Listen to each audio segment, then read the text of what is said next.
नमस्कार, मी लतिका निंबाळकर। माझ्या चॅनलवरती तुमचं स्वागत आहे।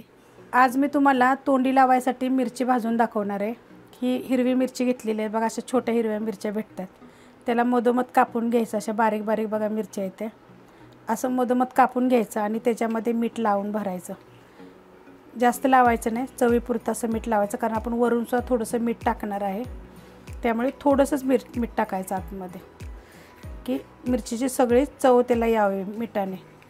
मिरचीमध्ये बघा मी मीठ भरून घेतलेलं आहे सगळ्या, थोड्या प्रमाणात मीठ भरायचं आहे। कढई गरम करत ठेवलेली आहे, त्याच्यामध्ये आपण थोडंसं तेल टाकून घेऊया। जास्त टाकायचं नाही आहे बघा, अर्धा चमच्याला पण थोडंसं कमीच टाकलेलं आहे।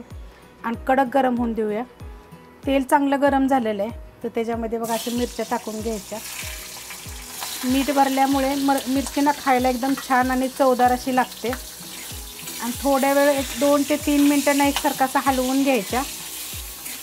1 मिनिटभर बघा मी चांगलं हे हलवून घेतलेलं आहे।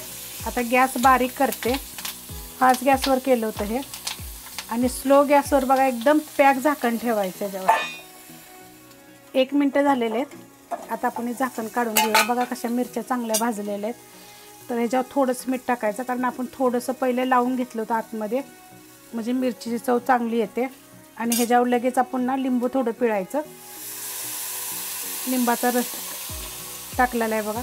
आणि आपण हलवून घ्यायचं चांगलं। ह्या मिरच्यांना तुम्ही वरण भातावर भाकरीवर कशावर बी खाऊ शकता, इतका छान लागतात, एकदम मस्त अशा टेस्टी अशा वेगळ्या।